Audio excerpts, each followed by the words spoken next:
16 का 9।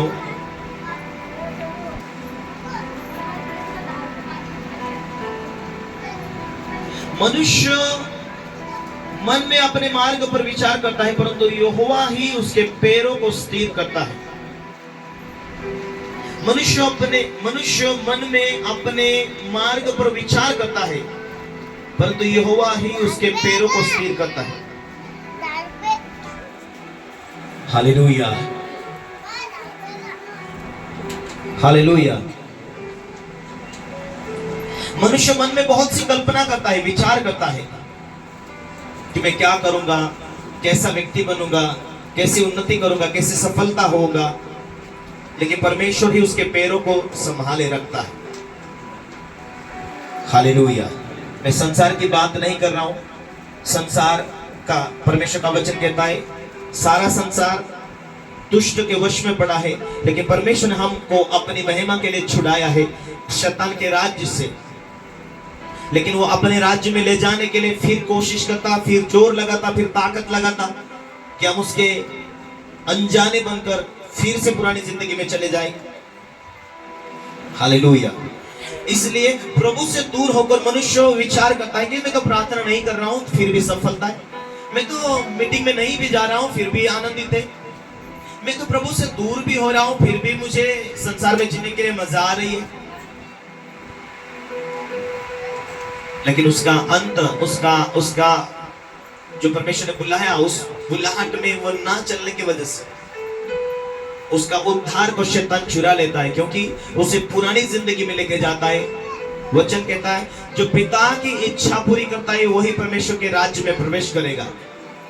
पिता की इच्छा यह है कि हम उसके इच्छा, उसके ईमानदारी में, उसके पवित्रता में, उसके आत्मा में, उसकी सेवा में, उसके कार्य के लिए हम समर्पण हो जाए।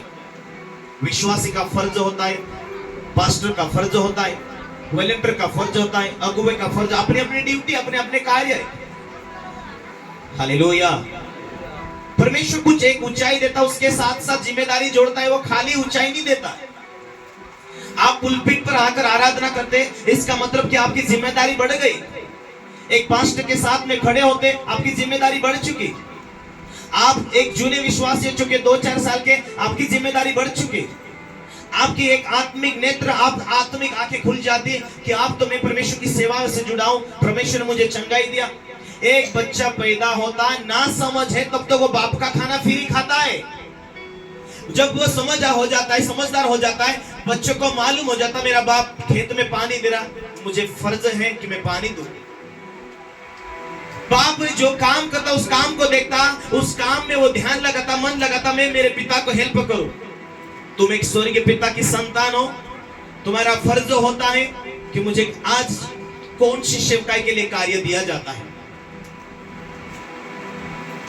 पौलुस के टाइम में जो कलीसिया थी, पतरस के टाइम में जो कलीसिया थी, वो बीमारी में थी, चंगे हुई।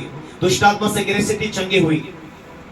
लाचारी में थे, चंगे हुए। चंगे होने के बाद वही कलीसिया नए लोगों को खाना बांट रही थी, खाना बना रही थी, खाना खिला रही थी। वही कलीसिया संदेश सुना रही थी, वही कलीसिया लोगों को प्रभु में ला रही थी। रो बीमार लोग आओ, हम तुम्हारे लिए प्रार्थना। जहां पास्टर नहीं जाते वहां कलीसिया के लोग वहां जाते थे।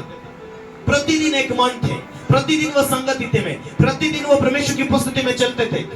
उनका धून एक आत्मिक था, उनकी भूख एक आत्मिक थी, उनका एक परमेश्वर के राज्य के लिए इतनी प्यास और भूख भरी हुई थी उनके बीच में।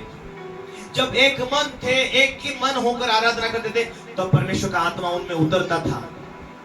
और लोगों को लगता ये तो मराठी बोलने वाला, ये तो मेरी भाषा में प्रार्थना कर रहा, ये तो तेलुगु बोलने वाला मेरी भाषा में प्रार्थना कर रहा, ये तो हिंदी बोलने वाला था लेकिन मेरी भाषा में प्रार्थना।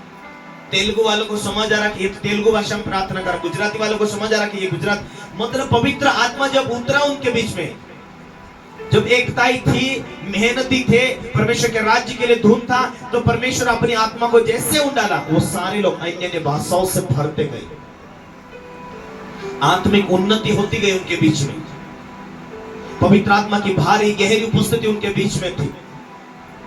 आप कलीसिया को वो नहीं चला रहे थे, आप पवित्र आत्मा चला रहा था। वचन को याद दिला रहा है, लोगों को चंगा कर रहा है। परमेश्वर खुद उनके ऊपर नियंत्रण करके उनके चला रहा है।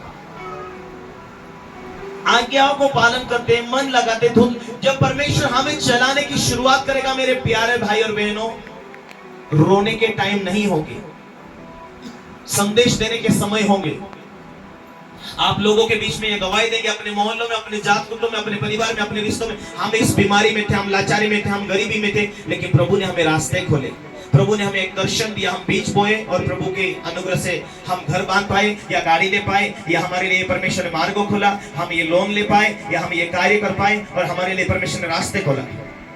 ये एक की नहीं होगी, लेकिन ये हजारों लोगों की गवाही होगी जब आप आहिस्ता आहिस्ता करके आगे बढ़ जाएंगे। अगला एक लेवल होगा जो डायरेक्टली परमेश्वर तुम्हारे स्वप्न दर्शन में बात करेगा, और उस दर्शन की गहराई में चले जाओगे। तुम जिस भी गरीबी में हो, जिस भी बीमारी में हो, तुम आजाद तक किया जाओगे, लेकिन जैसे हालात में आज जो हालातें हैं वो कुछ टाइम के बाद में बदल जाएगी।